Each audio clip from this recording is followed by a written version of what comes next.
الكريم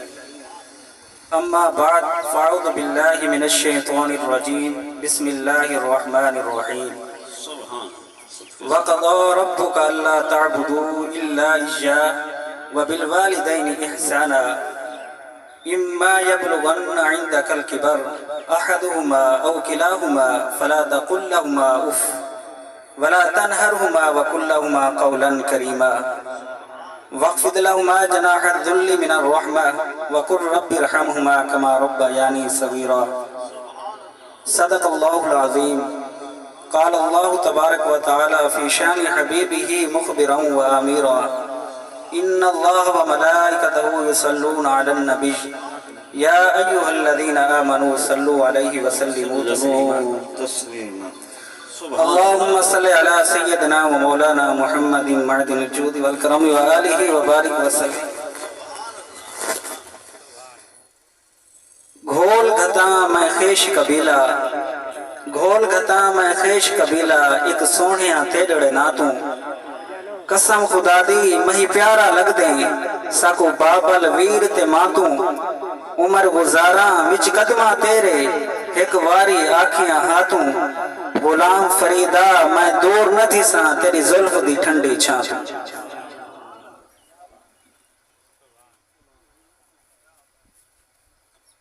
اللہ رب العزت نے اپنی لارائے بے عیب بے مثل بے مثال کتاب کے اندر ارشاد فرمایا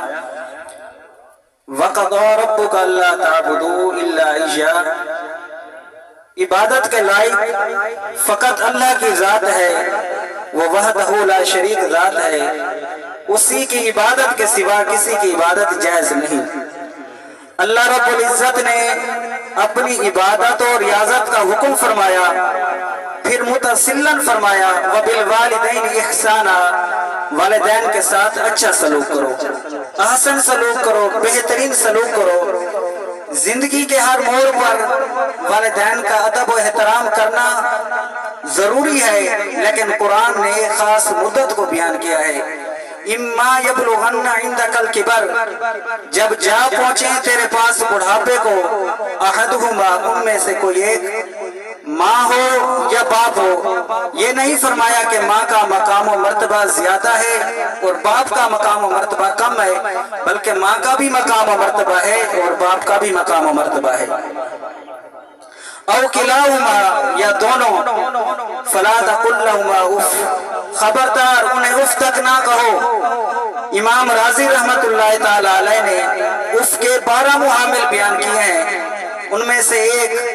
اگر کسی شفاف چیز پر غبار پڑ جائے اور اس غبار کو صاف نہ کیا جائے پھونک سے اڑایا جائے جو آواز پھونک سے آتی ہے اسے کہتے ہیں اف اتنا تک والدین کو کہنا جرم ہے گناہ ہے وَلَا تَنْهَرُمَا اور انہیں مت جھڑکو وَقُلْ لَهُمَا قَوْلًا كَرِيمًا اور ان کے ساتھ بات کرو تو اچھی بات کرو میٹھی بات کرو پیاری بات کرو ہر اس بات کا حکم ہے جس سے والدین کا دل خوش ہو جائے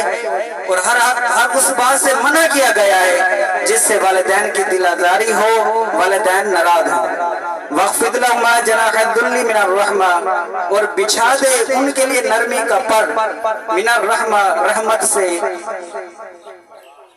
وَاخْفِضْ لَهُمَا جَنَاحَ الذُّلِّ مِنَ الرَّحْمَةِ وَقُلْ رَبِّ ارْحَمْهُمَا كَمَا رَبَّيَانِي صَغِيرًا اور دعا مانگو کہو اللہ ان پر رحم فرما جس طرح انہوں نے مجھے بچپن میں پالا صحیح بخاری شریف کی ایک حدیث سناتا ہوں نبی کریم صلی اللہ علیہ وآلہ وسلم صحابہ کے مجمع میں آج ہم مجمع لگاتے ہیں ہمارے رفقا آ جاتے ہیں اقربا آ جاتے ہیں رشتہ دار آ جاتے ہیں دوست احباب آ جاتے ہیں حضور اکرم صلی اللہ علیہ وآلہ وسلم کے مجمع میں کہیں حضرت ابو بکر صدیق نظر آتے کہیں حضرت عمر فاروق نظر آتے کہیں عثمان غنی نظر آتے کہیں مولا کائنات علی المرتضی شیر خدا کرم اللہ وجہ الکریم نظر آتے جس وقت میں تھے ان کی خدمت میں ابو بکر عمر عثمان و علی اس وقت رسول اکرم کے دربار کا عالم کیا ہوگا نعرہ تکبیر نعرہ رسالت نعرہ خلافت نعرہ حیدری شان